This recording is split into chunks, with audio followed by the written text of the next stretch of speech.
আসসালামু আলাইকুম রহমতুল্লাহি ওবারাকাতুহ। আওয়ামী লীগের শাসন নাকি বিএনপির শাসন, কোনটা সেরা? বাংলাদেশে গণতান্ত্রিক প্রক্রিয়ায় এই দুইটা দল বাংলাদেশের রাষ্ট্র পরিচালনা করেছে।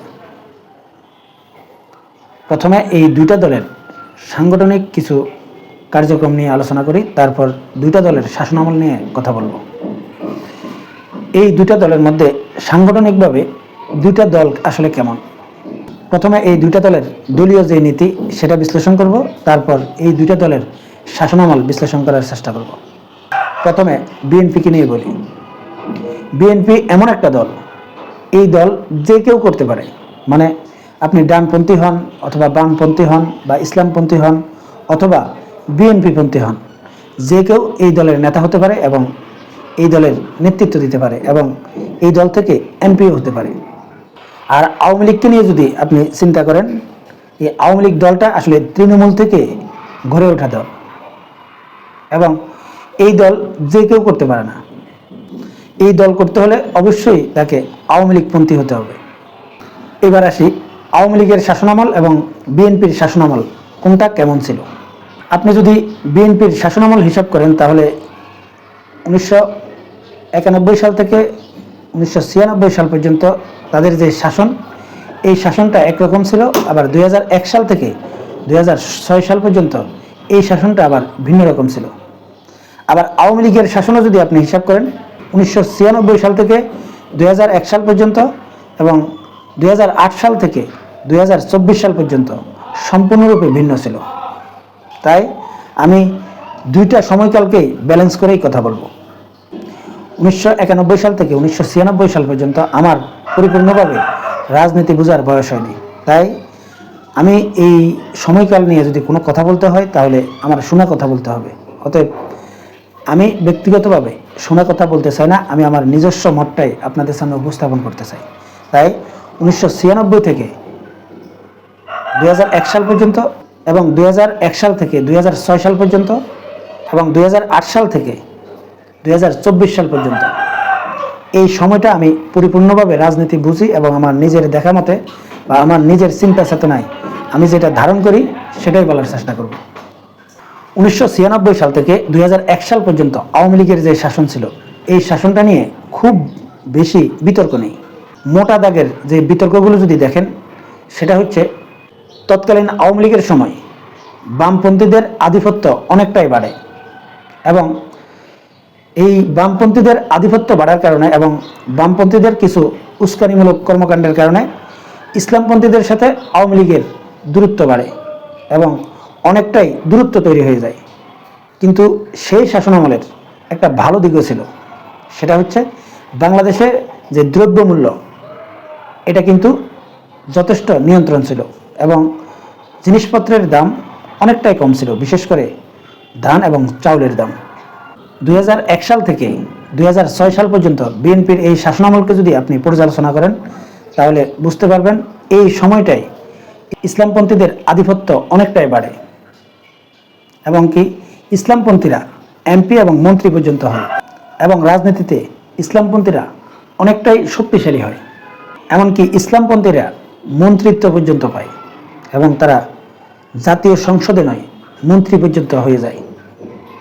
সেই সময় একটা খারাপ দিকও ছিল, মানে সেই সময় কিন্তু জঙ্গিবাদেরও উত্থান ঘটে। আব্দুর রহমান, বাংলা ভাই, এই জাতীয় জঙ্গি সংগঠনগুলোর নেতাদেরকে আবার বিএনপির আমলেই অ্যারেস্ট করা হয় এবং তাদেরকে বিচারের মুখোমুখিও করা হয়। সেই সময় কিন্তু ইসলামপন্থীদের দৌরাত্বের পাশাপাশি এই জঙ্গি সংগঠনগুলোরও দৌরাত্ম্য বেড়ে যায়। বিএনপির সেই শাসন আমলে রাজনীতিবিদদের নামে আসলে দুর্নীতির লম্বা লিস্ট তৈরি হয় এবং কি সে সময় বড় বড় দুর্নীতির অভিযোগগুলো আসে আওয়ামী লীগের পক্ষ থেকে। শুধুমাত্র ইসলামপন্থী এমপি এবং ইসলামপন্থী মন্ত্রী ছাড়া বাকি বিএনপির বেশিরভাগ মন্ত্রী এমপিদের বিরুদ্ধে দুর্নীতির অভিযোগ ওঠে। এছাড়াও সেই সময় দ্রব্যমূল্যের দাম কিছুটা ঊর্ধ্বগতিতে ছিল, আর সেই আমলে আওয়ামী লীগ বিভিন্ন অভিযোগে 300 দিনেরও বেশি হরতাল রেখেছিল। এরপর যখন 1/11 প্রেক্ষাপট তৈরি হয় তখন বিএনপির অসংখ্য নেতা এই দুর্নীতির দায়ে অভিযুক্ত হয়।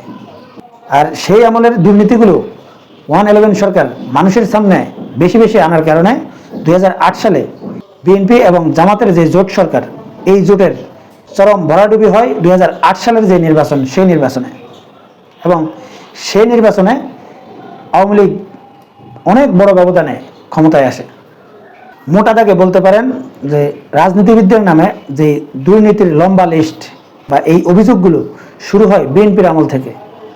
2008 সাল থেকে 2014 সাল পর্যন্ত আওয়ামী লীগের এই শাসনামলটা দুর্নীতিতে খুব বেশি সমালোচিত না হলেও 2014 সাল থেকে 2024 সাল পর্যন্ত আওয়ামী লীগের এই সময়টা দুর্নীতির স্বর্গরাজ্যে পরিণত হয়। 2008 সাল থেকে 2024 সাল পর্যন্ত বাংলাদেশে আওয়ামী লীগ যতদিন ক্ষমতায় ছিল ততদিন পর্যন্ত বামপন্থীদের আধিপত্য রাজনীতিতে অনেক বেশি লক্ষ্য করা যায়। এবং তারা আওয়ামী লীগ আমলে এতটাই আধিপত্য বিস্তার করে যে আওয়ামী লীগকে ব্যবহার করে তারা ইসলামপন্থীদের উপর চরম নির্যাতন এবং নিপীড়ন চালায়। এবং জামাত নেতাদেরকে 1971-এর অভিযোগ এনে তাদেরকে জুডিশিয়াল কিলিংয়ের মাধ্যমে হত্যা করারও অভিযোগ রয়েছে এই আওয়ামী লীগের বিরুদ্ধে। এই আওয়ামী লীগের আমলে ভারতীয় আগ্রাসন এবং ইসলামপন্থীদের উপরে নানা রকম নির্যাতন এবং নিপীড়ন নেমে আসে। এটা আওয়ামী লীগের জনপ্রিয়তা অনেকটাই নষ্ট করেছে এবং আওয়ামী লীগের প্রতি মানুষের একটা নেগেটিভ ধারণা তৈরি হয়েছিল। এবং বাংলাদেশে আওয়ামী লীগ অনেক জায়গায় অনেক রকম শত্রুও তৈরি করেছে। এবং আওয়ামী লীগের আমলে ভারতীয় আগ্রাসন মারাত্মক আকার ধারণ করে এবং ভারতীয় যেই দালালগুলো ছিল, এই দালালগুলোর আধিপত্য এতটাই বেশি ছিল যে তারা প্রকাশ্যে নিজেদেরকে আসলে ভারতের সমর্থিত এমপি, ভারত সমর্থিত প্রার্থী হিসেবেও উল্লেখ করে। মানে ভারতীয় আগ্রাসন এবং ভারতীয় আধিপত্য বাংলাদেশে সবচাইতে বেশি প্রভাবশালী ছিল। আওয়ামী লীগের আমলে ভারতের বিরুদ্ধে বা ভারতীয় আগ্রাসনের বিরুদ্ধে কথা বলাটাও অনেক বড় অপরাধ হিসেবে গণ্য হতো। কিন্তু আওয়ামী লীগ আমলে ব্যাপক উন্নয়নমূলক কাজ হয়েছে, যেমন রাস্তাঘাট, পদ্মা সেতু, এছাড়াও এবং অনেক উন্নয়নমূলক কাজ করা হয়েছে যেটা বিএনপির সরকারের আমলে ছিল না। যেমন বিএনপির আমলে বিদ্যুতের লোডশেডিং এতটা ভয়াবহ ছিল যে মানুষ রাতেও ঘুমাতে পারেনি এই বিদ্যুতের কারণে। কিন্তু আওয়ামী লীগের সময় বিদ্যুতের ব্যাপক উন্নয়ন করেছে, এমনকি রাস্তাঘাট, সেতু, ওভারব্রিজ সহ বিভিন্ন রকম অবকাঠামোগত উন্নয়ন সাধন করেছে আওয়ামী লীগ সরকার। আবার এইসব প্রজেক্টের পিছনে আসলে দুর্নীতির মাত্রাটাও প্রকট ছিল। মোটা দাগে এই দুইটা আমলকে যদি আপনি বিশ্লেষণ করেন তাহলে এটা আপনাকে অবশ্যই স্বীকার করতে হবে, আওয়ামী লীগের আমলে সবচাইতে বেশি উন্নয়নমূলক কাজ হয়েছে এবং সেটা অনেক বেশি পরিমাণ। এবং এই উন্নয়ন করতে গিয়ে ব্যাপক দুর্নীতিও করেছে আওয়ামী লীগ সরকার। যেহেতু বিএনপির আমলে খুব একটা উন্নয়নমূলক কাজ করা হয়নি, তাই দুর্নীতি করার প্রশ্ন আসে না। কারণ বিএনপি যখন এরকম উন্নয়নমূলক কোনো কাজ করবে তখন আসলে বিএনপি কতটা দুর্নীতি করে এবং কতটা দুর্নীতিমুক্ত থাকতে পারে সেটাও কিন্তু ভবিষ্যৎ বলে দেবে। তাই মোটা দাগে বলতে পারেন যে আওয়ামী লীগ সরকারের সময় ব্যাপক উন্নয়ন সাধিত হয়েছে এবং ব্যাপক দুর্নীতিও হয়েছে। আর বিএনপির সময় খুব একটা উন্নয়নমূলক কাজও হয়নি, তাই দুর্নীতির কথা খুব একটা বলা যায় না। কিন্তু 2001 সাল থেকে 2006 সাল পর্যন্ত বিএনপির নামে ব্যাপক আকারে দুর্নীতির অভিযোগ রয়েছে। কিন্তু সেই দুর্নীতিগুলো এই আওয়ামী লীগ সরকারের দুর্নীতির সাথে যদি হিসাব করা হয় তাহলে সেই দুর্নীতি কিন্তু শিশু। কিন্তু প্রথম অভিযোগ কিন্তু বিএনপির আমল থেকেই হয়েছে। তাই অনেকেই মনে করেন এই যে দুর্নীতির যে খাত, এই খাতগুলো কিন্তু বিএনপি দেখিয়ে দিয়েছে আওয়ামী লীগকে। কিন্তু আওয়ামী লীগের সময় ব্যাপকভাবে ইসলামপন্থীরা মার খেয়েছে, এমনকি ব্যাপকভাবে নির্যাতনের শিকার হয়েছে অনেক আলেম ওলামারা। সেটা বিএনপির আমলে কখনো ঘটেনি।